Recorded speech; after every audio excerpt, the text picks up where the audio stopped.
Hello, good morning. তো তোমরা সবাই কেমন আছো? আমি মোটামুটি আছি আজকে। ছেলের শরীরটা কালকের থেকে একটু ভালো। আর এখন অনেকটাই বেলা হয়ে গেছে, 10টা সাড়ে 10টা বেজে গেছে। আমার বেটু এখনও ঘুমোচ্ছে। আর আমি উঠেছি অনেকক্ষণ, অ্যাকচুয়ালি ও উঠেছিল অনেকক্ষণ, তো একটু খেলা করছিল, তারপর আবার ঘুমিয়ে গেছে। শরীরটা ভালো নেই তো যাই হোক, আজকের ওয়েদারটা, আজকে আমি বাগান থেকে ব্লগটা স্টার্ট করছি, মানে কলতলার কাছে ওখানটাতে দাঁড়িয়ে আছি। তো আজকের ওয়েদারটা তোমাদেরকে দেখাই। এই যে আজকে একটু রোদ উঠেছে, আজকে বেশ রোদ উঠেছে, বাট আকাশটা তেমন পরিষ্কার নয়, মেঘ রয়েছে, পরে বৃষ্টি হতে পারে। রোদটা উঠেছে, একবার করে রোদ উঠছে, একবার করে নিভে যাচ্ছে, মানে আলো ছায়ার একটা পরিবেশ তৈরি হচ্ছে। আর এই আমাদের বাগান, অনেক দিন তোমাদেরকে দেখানো হয়নি। তো প্রতিদিন তো ঘর থেকেই ব্লগ স্টার্ট করি, বাগানের দিকে আসাই হয় না, বা তোমাদেরকে কখনো কখনো বাইরে বাজার যাই তখন ব্লগ দেখাই। তো এই হচ্ছে বাগানটার অবস্থা বন্যার পরে। মোটামুটি বাগানে জল শুকিয়ে গেছে। তো চলো, আমি এখনও ব্রেকফাস্ট করিনি, ব্রেকফাস্ট করব, তো অবশ্যই তোমাদের সাথে শেয়ার করব। আজকে সকাল থেকে যখন ব্লগটা স্টার্ট করেছি অবশ্যই তোমাদের সাথে সব শেয়ার করব, মানে সব কিছু, ব্রেকফাস্ট, লাঞ্চ, সমস্ত কিছু শেয়ার করব। আর সারাদিন কি কি করি না করি সেগুলো তোমরা দেখতে থাকো, সঙ্গে থাকো, ব্লগটা কন্টিনিউ করো। তো আমি এখন ব্রেকফাস্ট করতে বসি, ছেলের ব্রেকফাস্ট করা হয়ে গেছে। আমার ব্রেকফাস্টে আজকে রয়েছে, দেখাই, এই যে লুচি, আর এখানে হচ্ছে একটা মিষ্টি, আর এইটা হচ্ছে সাদা আলুর তরকারি। তো এই কম্বিনেশনটা খুব সুন্দর, লুচি আর সাদা আলুর তরকারি। তো চলো, এগুলো সবগুলোই আমি বানিয়েছি।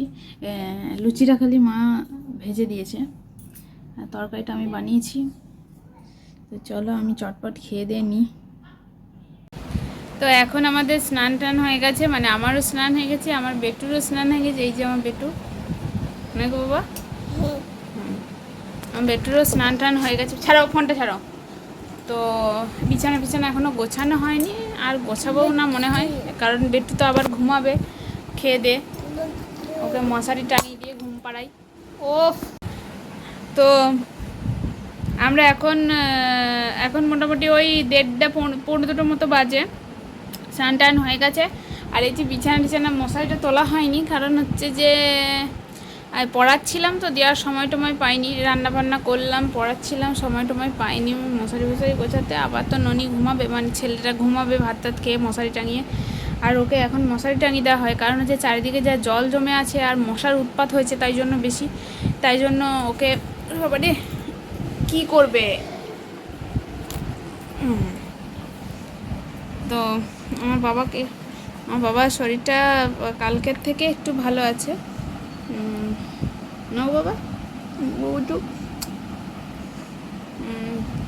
তো চলো, এখন ছেলেটাকে খাওয়াবো, আর ছাড়ো, আর আমি লাঞ্চ যখন করব তোমাদের সাথে অবশ্যই লাঞ্চ মেনু শেয়ার করব আমার। তো তোমরা ভিডিওটা দেখতে থাকো, সঙ্গে থাকো। অবশ্যই তোমাদের ভিডিওটা আশা করে দেখতে ভালো লাগছে। ভিডিওটা ভালো লাগলে একটা লাইক করে দিও, কমেন্ট করো কেমন লাগছে আমাদের ভিডিওগুলো। তো চলো কন্টিনিউ দেখতে থাকো ভিডিওটা। এখন হয়ে গেছে লাঞ্চের সময়, তো আমি লাঞ্চ করতে বসছি। তো চলো দেখাই তোমাদেরকে আজকে আমার লাঞ্চ মেনুতে কি রয়েছে। আজকে আমার লাঞ্চ মেনুতে রয়েছে, এদিকে হচ্ছে সাদা ভাত, আর এখানে হচ্ছে একটু আলু সিদ্ধ মাখা ওই জিরে দিয়ে, আর এখানে হচ্ছে মোচার ঘন্ট, আর এটা হচ্ছে ডিম ভাজা, আর এখানে হচ্ছে একটু ওই কলাইয়ের ডাল। এই হচ্ছে আমার লাঞ্চ মেনু। তো প্রথমে এখানে ওই আলু সিদ্ধটা দিয়ে একটুখানি মাখিয়ে খেয়ে দেখবো কেমন লাগছে। শুধু আলু সিদ্ধ দিয়ে ভাত খেতে, গরম ভাত খেতে না আমার খুব ভাল লাগে। তো পুরো মুখে ঢোকার সঙ্গে সঙ্গে যা দারুণ লাগছে, দারুণ হয়েছে।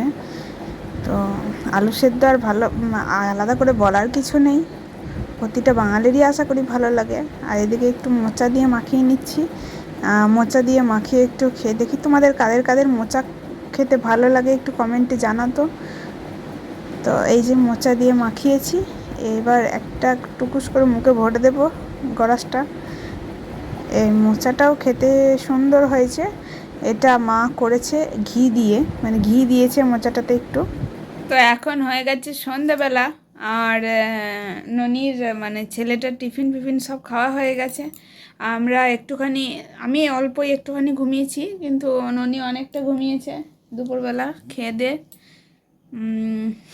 হাসিটা কি বাবা! তুমি কি খেয়েছো গো? হ্যাঁ, কে জানে কি বলছে। যাই হোক, ও এরকম উর্দু ফার্সি ভাষায় কথা বলে, কিছু বোঝা যায় না। তো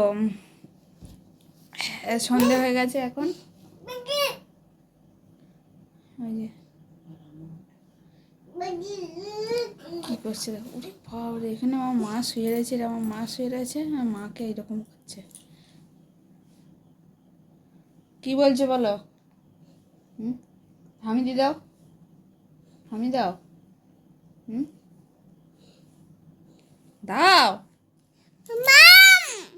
এ বাবা রে,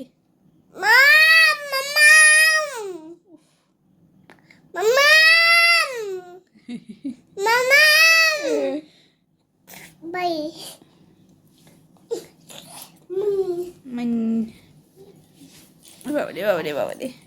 তো ওই ঘরে ভিডিও করতে করতে আমি এই ঘরে চলে এলাম। তার কারণ হচ্ছে যে ওই ঘরের ছেলেটা আমাকে ভীষণ জোরে কামড়ে দিল পিঠের মধ্যে। খুব বদমাইশি হয়েছে এখন, মানে কামড়ে দেয়, এ করে, বিশাল বদ হয়েছে এখন। দাঁত বেরোচ্ছে, দিয়ে মাড়ি ফাড়ি সব সুরসুর করে, আর যা পায় তাই কামড়ে দেয়, আর যাকে পায় তাই কামড়ে দেয়। তো চলো ছাড়ো। তো আর ও তো বাচ্চা মানুষ, ওকে তো কিছু বলাও যায় না, না, ও তো কিছু বুঝবেও না বললে। তো চলো, ভিডিওটা এখানে শেষ করে দিচ্ছি। তোমরা সবাই ভালো থাকো, সুস্থ থেকো, সাবধানে থেকো, নিজেদের খেয়াল রেখো। আর আমার ভিডিওটা ভালো লাগলে একটা লাইক করে দিও, কমেন্ট করো কেমন লাগছে আমাদের ভিডিওগুলো, সেটা জানিও কমেন্টে। আর চ্যানেলটা সাবস্ক্রাইব করে আমার পাশে দাঁড়িয়েও, চ্যানেলটা সাবস্ক্রাইব করে বেল বাটনটা প্রেস করে দিও, সেখান থেকে অল করে দিও, তাহলে ভিডিও সমস্ত নোটিফিকেশান তোমরা সময় মতো পেয়ে যাবে। তো চলো, আজকের মতো টাটা, দেখা হচ্ছে নেক্সট একটা ব্লগে।